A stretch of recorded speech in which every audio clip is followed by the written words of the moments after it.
How many people do you know that are impacted by social media? Have you ever seen this scenario? You're out at dinner, you're hanging with some friends, and they're on their phone checking Twitter. You're just sitting there having a great meal with everyone, enjoying the time, but they're on their phone consuming all the hate and poor content of the internet. And how many times has this happened? Where beautiful day out, beautiful weather, you're having a great time. Now someone at the table is mad over something they've just seen on Twitter, and they're complaining about something that nobody can see, hear, feel in the immediate area, but 2,000 miles away in a different country, some content has come into the brain of them from social media. And now they're sitting there fuming. I can't believe this is happening. The world's going to shit. And you look around and you're like, I don't think the world's going to shit. I mean, it's a great day out. You have a great job, great family. Maybe you have a loving girlfriend or wife or boyfriend or husband, depending on what gender you are. And you're sitting there going, I don't think the world's going to shit, but everyone says the world's going to shit. That's a little bit odd. Maybe the world is going to shit. Maybe I'm the crazy one for not sitting there and consuming all of this negativity and hatred on the internet that I'm now, putting into your brains. This is going to be negative content. I'm ranting and raving, but I feel like it's something that needs to be said. I think it really is an epidemic. I think it's taking focus away from good things and good people. I think people are letting social media influence their mental health quite heavily. I don't know how many people I've talked to that seem just miserable and convinced that there's no point saving money, there's no point eating healthy because the world's going to end in 10 years due to some crazy situation they've read about on social media, and they're convinced, why would I ever save money to buy a house? The housing market's so screwed up, I'll never be able to afford a house. And it's like, well, sure, housing isn't cheap right now, but you shouldn't have this mindset of, well, there's no point saving money whatsoever because I'll never own a house. It's clearly that they've gotten this mindset from all the information online that, it's useless. It's not even worth trying to, think about the future because the future is all dark and grim. But in reality, the future is probably going to be very similar to today with, some added technology, right? Let's say you're 30 years old. This entire 30 years in life, you've lived and experienced things, up until this point. Why would anything just sporadically change, minus maybe a war or something like that? Why would your entire life's existence flip upside down and become absolutely terrible, in 10 years? Let's say at the age of 40, the world is just going to shit.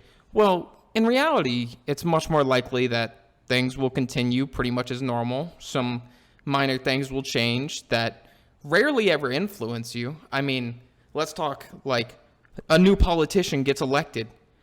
Very rarely do actual policies come to impact you as an individual.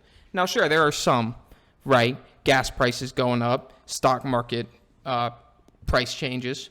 But 90% of the time, a policy that a politician puts out has no personal impact on you. So to get all worked up and say, oh my God, the politicians are putting in terrible policies, the world's going to end. It's like, no, gas prices will probably go up. We may eventually end up in another war. These are reasonable things that happened in the past. They could happen again. But many of you guys were probably alive, at least during the Iraq War. And it's like, unless you're active military, most wars don't really affect you as an individual.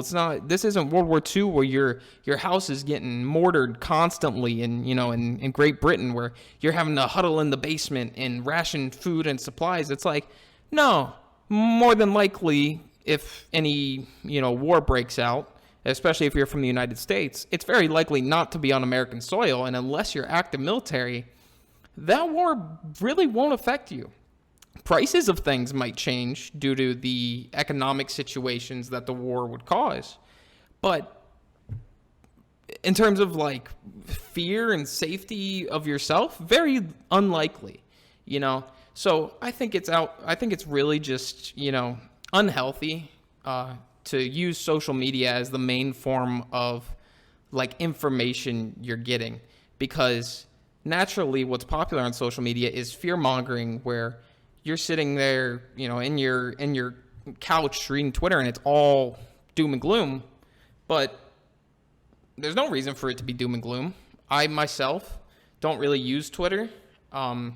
So I always find it comical when someone around me gets really worked up over some news. Some terrible tragedy occurred 10 states away, and now they're upset about it. And I'm like, it doesn't seem healthy. I've seen people impacted by it. Entire days are ruined.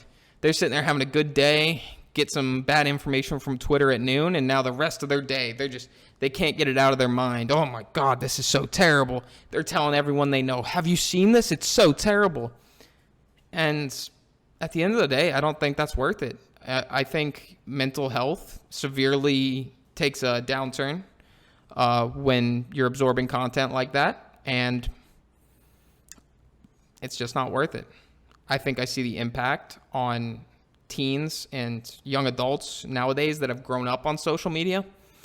You can hear it in their tone of voice. Anytime they're talking about their future, they're always, oh my God, who cares about that? The economy's so screwed up anyway. I'll never have a chance at succeeding. And it's like that mindset right there is the only thing that's going to keep you from succeeding.